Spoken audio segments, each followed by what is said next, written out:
আফ্রিকার জঙ্গলে এই একা একটি মহিষকে সিংহের দল চারদিক থেকে ঘিরে ফেলে, কিন্তু সে পালিয়ে না গিয়ে সতর্কতার সাথে ওখানেই দাঁড়িয়ে চারদিকে দেখতে থাকে আর হুট করে মাথা নিচু করে সামনের দিকে আগাতে থাকে, কারণ সে বুঝে গিয়েছিল রাস্তা তখনই বের হবে যখন শত্রুগুলো হার মানবে।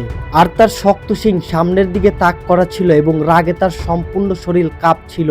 অন্যদিকে সিংহগুলো তাকে চারদিক থেকে ঘিরে রেখেছিল, দূরে দাঁড়িয়ে সিংহ পাহারা দিচ্ছিল আর সিংহীগুলো ধীরে ধীরে সামনের দিকে এগিয়ে আসছিল। মহিষটা জানতো সে ঘোড়ার সাথে সাথে শিকার হয়ে যাবে, এই জন্য সে বারবার সিংহগুলোকে ভয় দেখাতে থাকে। আর সিংহগুলো সরাসরি আক্রমণ করার সাহস পাচ্ছিল না, কারণ তারা জানতো একজন বয়স্ক আফ্রিকান মহিষের ওজন প্রায় 1 টন হয়ে থাকে আর তার শক্ত শিং অনেক বড় আঘাতের কারণ হতে পারে। এই জন্য তারা মহিষের ক্লান্ত হওয়া অবধি অপেক্ষা করতে থাকে। আর এই সময় সুযোগ বুঝে একটা সিংহী কাছে চলে আসে, কিন্তু মহিষ তার সম্পূর্ণ শক্তি দিয়ে তাকে দূরে ফেলে দেয়।